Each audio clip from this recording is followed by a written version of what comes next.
The Lamentations of Jeremiah, Chapter 1. How doth the city sit solitary, that was full of people?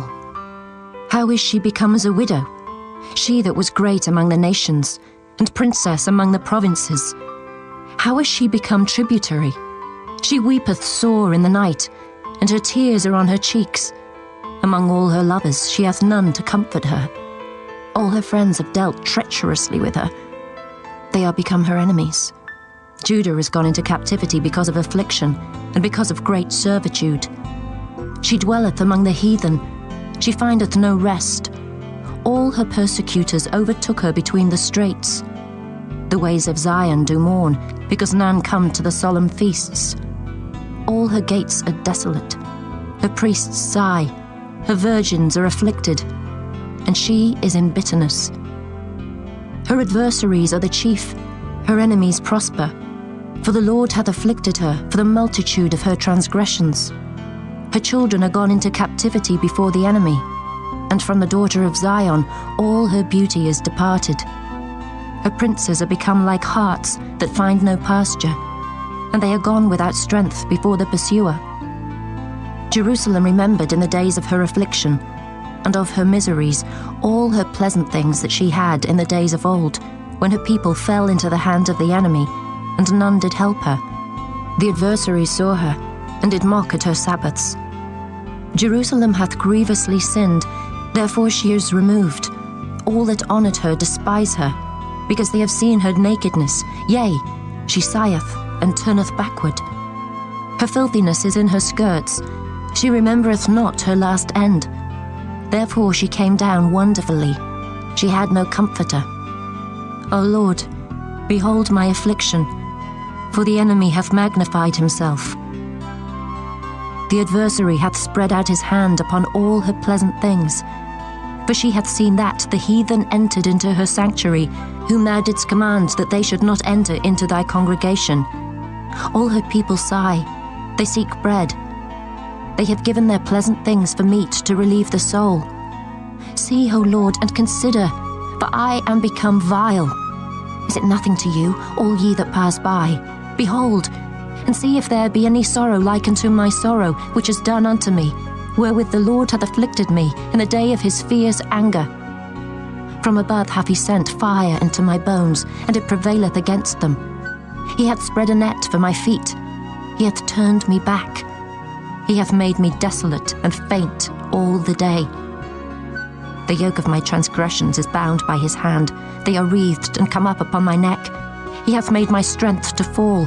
The Lord hath delivered me into their hands, from whom I am not able to rise up. The Lord hath trodden under foot all my mighty men in the midst of me. He hath called an assembly against me to crush my young men. The Lord hath trodden the virgin, the daughter of Judah, as in a winepress. For these things I weep. Mine eye runneth down with water, because the comforter that should relieve my soul is far from me. My children are desolate, because the enemy prevailed. Zion spreadeth forth her hands, and there is none to comfort her. The Lord hath commanded, concerning Jacob, that his adversaries should be round about him. Jerusalem is as a menstruous woman among them. The Lord is righteous, for I have rebelled against his commandment. Hear, I pray you, all people, and behold my sorrow. My virgins and my young men are gone into captivity. I called for my lovers, but they deceived me. My priests and mine elders gave up the ghost in the city, while they sought their meat to relieve their souls. Behold, O Lord, for I am in distress. My bowels are troubled, mine heart is turned within me, for I have grievously rebelled. Abroad the sword bereaveth, at home there is as death. They have heard that I sigh. There is none to comfort me. All mine enemies have heard of my trouble. They are glad that thou hast done it. Thou wilt bring the day that thou hast called, and they shall be like unto me. Let all their wickedness come before thee, and do unto them as thou hast done unto me for all my transgressions. For my sighs are many, and my heart is faint. Chapter 2. How hath the Lord covered the daughter of Zion with a cloud in his anger, and cast down from heaven unto the earth the beauty of Israel, and remembered not his footstool in the day of his anger. The Lord hath swallowed up all the habitations of Jacob, and hath not pitied. He hath thrown down in his wrath the strongholds of the daughter of Judah. He hath brought them down to the ground. He hath polluted the kingdom and the princes thereof. He hath cut off in his fierce anger all the horn of Israel. He hath drawn back his right hand from before the enemy, and he burned against Jacob like a flaming fire which devoureth round about. He hath bent his bow like an enemy. He stood with his right hand as an adversary, and slew all that were pleasant to the eye in the tabernacle of the daughter of Zion.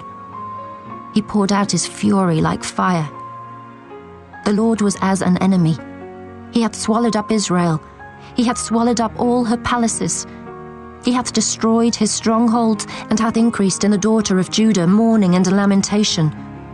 And he hath violently taken away his tabernacle, as if it were of a garden. He hath destroyed his places of the assembly. The Lord hath caused the solemn feasts and Sabbaths to be forgotten in Zion, and hath despised in the indignation of his anger the king and the priest. The Lord hath cast off his altar. He hath abhorred his sanctuary. He hath given up into the hand of the enemy the walls of her palaces. They have made a noise in the house of the Lord, as in the day of a solemn feast. The Lord hath purposed to destroy the wall of the daughter of Zion. He hath stretched out a line. He hath not withdrawn his hand from destroying. Therefore he made the rampart and the wall to lament. They languished together. Her gates are sunk into the ground. He hath destroyed and broken her bars. Her king and her princes are among the Gentiles. The law is no more. Her prophets also find no vision from the Lord. The elders of the daughter of Zion sit upon the ground and keep silence. They have cast up dust upon their heads. They have girded themselves with sackcloth. The virgins of Jerusalem hang down their heads to the ground. Mine eyes do fail with tears. My bowels are troubled. My liver is poured upon the earth, for the destruction of the daughter of my people, because the children and the sucklings swoon in the streets of the city. They say to their mothers, Where is corn and wine? When they swooned as the wounded in the streets of the city, when their soul was poured out into their mother's bosom. What thing shall I take to witness for thee? What thing shall I liken to thee, O daughter of Jerusalem? What shall I equal to thee, that I may comfort thee, O virgin daughter of Zion? For thy breach is great like the sea. Who can heal thee? Thy prophets have seen vain and foolish things for thee, and they have not discovered thine iniquity to turn away thy captivity, but have seen for thee false burdens and causes of banishment. All that pass by clap their hands at thee. They hiss and wag their head at the daughter of Jerusalem, saying, Is this the city that men call the perfection of beauty, the joy of the whole earth? All thine enemies have opened their mouth against thee. They hiss and gnash the teeth. They say, We have swallowed her up. Certainly this is the day that we looked for. We have found, we have seen it. The Lord hath done that which he had devised. He hath fulfilled his word that he had commanded in the days of old. He hath thrown down and hath not pitied, and he hath caused thine enemy to rejoice over thee. He hath set up the horn of thine adversaries. Their heart cried unto the Lord, O wall of the daughter of Zion, let tears run down like a river day and night. Give thyself no rest. Let not the apple of thine eye cease. Arise, cry out in the night. In the beginning of the watches pour out thine heart like water before the face of the Lord. Lift up thy hands toward him for the life of thy young children, that faint for hunger on the top of every street. Behold, O Lord, and consider to whom thou hast done this. Shall the women eat their fruit, and children of a span long? Shall the priest and the prophet be slain in the sanctuary of the Lord? The young and the old lie on the ground in the streets. My virgins and my young men are fallen by the sword. Thou hast slain them in the day of thine anger. Thou hast killed and not pitied. Thou hast called as in a solemn day my terrors round about, so that in the day of the Lord's anger none escaped nor remained. Those that I have swaddled and brought up hath mine enemy consumed. Chapter 3. I am the man that hath seen affliction by the rod of his wrath. He hath led me, and brought me into darkness, but not into light. Surely against me is he turned. He turneth his hand against me all the day. My flesh and my skin hath he made old. He hath broken my bones. He hath builded against me, and compassed me with gall and travail. He hath set me in dark places, as they that be dead of old. He hath hedged me about, that I cannot get out. He hath made my chain heavy. Also when I cry and shout, he shutteth out my prayer. He hath enclosed my ways with hewn stone. He hath made my paths crooked. He was unto me as a bear lying in wait, and as a lion in secret places. He hath turned aside my ways, and pulled me in pieces. He hath made me desolate. He hath bent his bow, and set me as a mark for the arrow. He hath caused the arrows of his quiver to enter into my reins. I was a derision to all my people, and their song all the day. He hath filled me with bitterness. He hath made me drunken with wormwood. He hath also broken my teeth with gravel stones. He hath covered me with ashes. And thou hast removed my soul far off from peace. I forgat prosperity. And I said, my strength and my hope is perished from the Lord. Remembering mine affliction and my misery, the wormwood and the gall.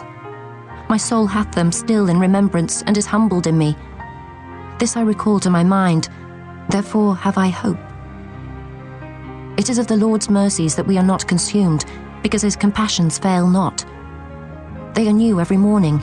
Great is thy faithfulness. The Lord is my portion, saith my soul. Therefore will I hope in him. The Lord is good unto them that wait for him, to the soul that seeketh him. It is good that a man should both hope and quietly wait for the salvation of the Lord. It is good for a man that he bear the yoke in his youth.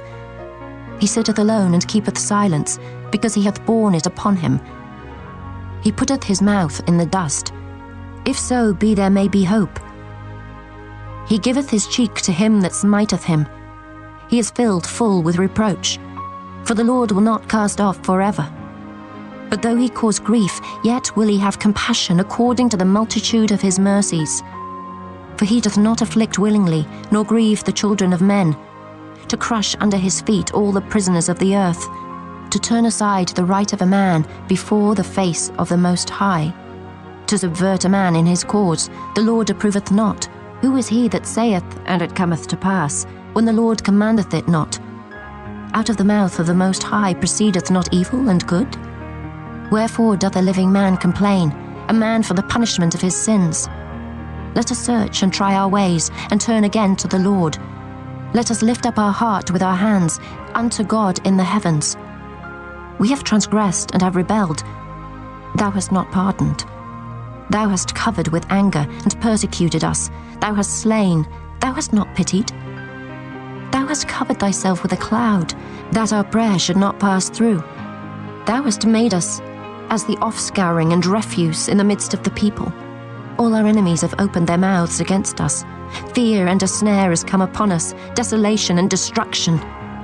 Mine eye runneth down with rivers of water for the destruction of the daughter of my people. Mine eye trickleth down and ceaseth not without any intermission, till the Lord look down and behold from heaven. Mine eye affecteth mine heart because of all the daughters of my city. Mine enemies chased me sore, like a bird without cause. They have cut off my life in the dungeon, and cast a stone upon me. Waters flowed over mine head. Then I said, I am cut off. I called upon thy name, O Lord, out of the low dungeon. Thou hast heard my voice. Hide not thine ear at my breathing, at my cry. Thou drewest near in the day that I called upon thee. Thou saidst, fear not. O Lord, thou hast pleaded the causes of my soul. Thou hast redeemed my life. O Lord, thou hast seen my wrong. Judge thou my cause. Thou hast seen all their vengeance and all their imaginations against me. Thou hast heard their reproach, O Lord, and all their imaginations against me. The lips of those that rose up against me, and their device against me all the day. Behold their sitting down and their rising up. I am their music. Render unto them a recompense, O Lord, according to the work of their hands. Give them sorrow of heart, thy curse unto them. Persecute and destroy them in anger from under the heavens of the Lord. Chapter 4. How is the gold become dim? How is the most fine gold changed? The stones of the sanctuary are poured out in the top of every street. The precious sons of Zion, comparable to fine gold, how are they esteemed as earthen pitchers, the work of the hands of the potter? Even the sea monsters draw out the breast. They give suck to the young ones. The daughter of my people is become cruel, like the ostriches in the wilderness. The tongue of the sucking child cleaveth to the roof of his mouth for thirst. The young children ask bread, and no man breaketh it unto them. They that did feed delicately are desolate in the streets. They that were brought up in scarlet embrace dunghills. For the punishment of the iniquity of the daughter of my people is greater than the punishment of the sin of Sodom. That was overthrown as in a moment, and no hand stayed on her. Her Nazarites were purer than snow. They were whiter than milk. They were more ruddy in body than rubies. Their polishing was of sapphire. Their visage is blacker than a coal. They are not known in the streets. The skin cleaveth to their bones. It is withered. It is become like a stick. They that be slain with the sword are better than they that be slain with hunger. For these pine away, stricken through for want of the fruits of the field. The hands of the pitiful women have sodden their own children.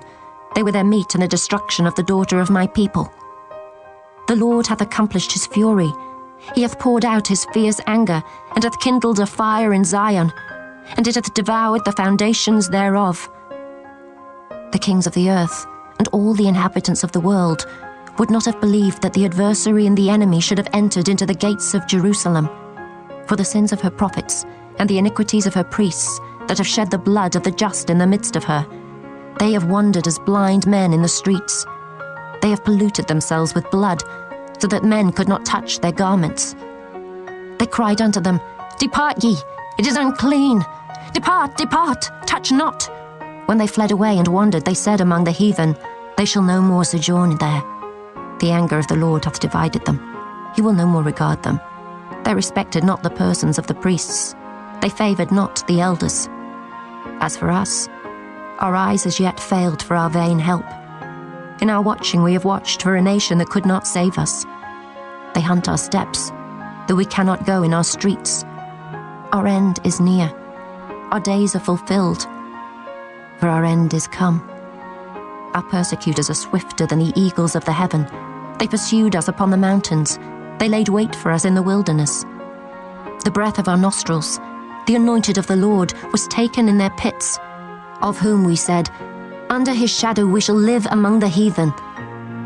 Rejoice and be glad, O daughter of Edom, that dwellest in the land of Uz. The cup also shall pass through unto thee. Thou shalt be drunken and shalt make thyself naked. The punishment of thine iniquity is accomplished, O daughter of Zion. He will no more carry thee away into captivity. He will visit thine iniquity, O daughter of Edom. He will discover thy sins. Chapter 5. Remember, O Lord, what is come upon us. Consider and behold our reproach. Our inheritance is turned to strangers, our houses to aliens. We are orphans and fatherless. Our mothers are as widows. We have drunken our water for money. Our wood is sold unto us. Our necks are under persecution. We labor and have no rest. We have given the hand to the Egyptians and to the Assyrians to be satisfied with bread. Our fathers have sinned and are not, and we have borne their iniquities. Servants have ruled over us. There is none that doth deliver us out of their hand. We got our bread with the peril of our lives because of the sword of the wilderness. Our skin was black like an oven because of the terrible famine.